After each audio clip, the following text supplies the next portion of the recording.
सुनिए, अगर आप सैलरीड एम्प्लॉयड है या बिजनेस करते हैं तो ये वीडियो आपके लिए ही बनी है। 31 मार्च आने वाला है और अगर आपने अभी तक ये जरूरी काम नहीं किए तो आपको पेनल्टी भी लग सकती है, टैक्स भी ज्यादा भरना पड़ सकता है और कुछ फायदे तो हमेशा के लिए चले भी जाएंगे। मैं आज आपको एक क्लियर चेकलिस्ट दूंगा, सैलरीड के लिए भी, बिजनेसमैन के लिए भी। वीडियो एंड तक जरूर देखो क्योंकि एक पॉइंट ऐसा भी है जिसे 90% लोग इग्नोर कर देते हैं। चलिए पहले बात करते हैं सैलरीड एम्प्लॉयज की। पहला पॉइंट, अगर आप ओल्ड टैक्स रिजिम में हैं तो सेक्शन 80C का इन्वेस्टमेंट्स 31 मार्च से पहले करना जरूरी है। PPF, ELSS, LIC premium, NSC, इनमें से जो भी बाकी हो अभी करो। मैक्सिमम लिमिट है 1.5 लाख। ये डिडक्शन सिर्फ ओल्ड रिजिम में मिलती है, न्यू रिजिम वालों को ये टेंशन नहीं। दूसरा पॉइंट, अपनी हेल्थ इंश्योरेंस प्रीमियम 80D के लिए अगर रिन्यूअल ड्यू है या बैलेंस अनपेड है तो 31 मार्च से पहले पे करो। अपने लिए 25,000 तक और सीनियर सिटीजन पेरेंट्स के लिए 50,000 तक का बेनिफिट मिलता है। तीसरा पॉइंट, एनपीएस में इन्वेस्ट किया है, सेक्शन 80CCD 1B के अंडर एक एक्स्ट्रा 50,000 की डिडक्शन मिलती है। 80C से बिल्कुल अलग, ये अलग से क्लेम होती है। चौथा पॉइंट, और ये बहुत इंपॉर्टेंट है, अपने एम्प्लॉयर को इन्वेस्टमेंट प्रूफ सबमिट करो अभी। अगर आपने प्रूफ सबमिट नहीं किए तो एम्प्लॉयर मार्च की सैलरी से ज्यादा टीडीएस काट लेगा। बाद में आईटीआर में क्लेम तो होगा लेकिन पैसे तो पहले कटेंगे ही।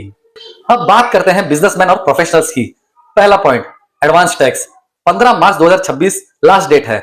100% लायबिलिटी का पेमेंट अगर नहीं भरा तो सेक्शन 234B और 234C के अंडर इंटरेस्ट लग सकता है। अगर मिस हो जाए तो 31 मार्च से पहले भरो और पेनल्टी कम करो। दूसरा पॉइंट, एमएसएमई वेंडर्स को पेमेंट सेक्शन 43BH के अंडर अगर आपने रजिस्टर्ड एमएसएमई वेंडर्स को अभी टैक्स पेमेंट नहीं की तो ये एक्सपेंस इस साल अलाउ नहीं होगी, तो मार्च 31 से पहले पेमेंट क्लियर करो।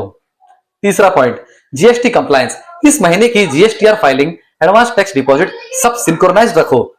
दो कॉन्सेक्यूटिव जीएसटीआर 3B मिस करने पर अब पोर्टल ऑटोमेटिकली रजिस्ट्रेशन सस्पेंड कर देता है। यह न्यू रूल है, ध्यान रखना। चौथा पॉइंट, अपडेटेड आईटीआर यानी आईटीआर यू, अगर पीछे किसी फाइनेंशियल ईयर का रिटर्न गलत था या कुछ इनकम मिस हुआ था तो यह भी एक मौका है उसे रेक्टिफाई करने का। और वो पॉइंट जो मैंने हुक में मेंशन किया था, पीपीएफ अकाउंट में मिनिमम 500 रुपए पर ईयर डिपॉजिट करना जरूरी है। अगर आपने इस फाइनेंशियल ईयर में पीपीएफ में कुछ भी नहीं डाला तो 31 मार्च से पहले सिर्फ 500 रुपए भी डाल दो, वरना अकाउंट इनऑपरेटिव हो जाता है। फिर रीएक्टिवेट करने के लिए हर डिफॉल्ट ईयर का 500 रुपए प्लस 50 रुपए पेनल्टी भारी पड़ती है। सिंपल सी बात है लेकिन लोग भूल जाते हैं। फाइनेंशियल ईयर खत्म होने के बाद ये रूल्स बंद हो जाते हैं परमानेंटली। अगर कोई स्पेसिफिक क्वेश्चन है तो आप हमें इस नंबर पर कांटेक्ट कर सकते हैं या फिर नीचे कमेंट करो। अगर यह वीडियो यूजफुल लगी तो लाइक करो, शेयर करो अपने कलीग्स और दोस्तों के साथ जिन्हें जरूरत है यह रिमाइंडर की। तो चैनल सब्सक्राइब करना मत भूलो।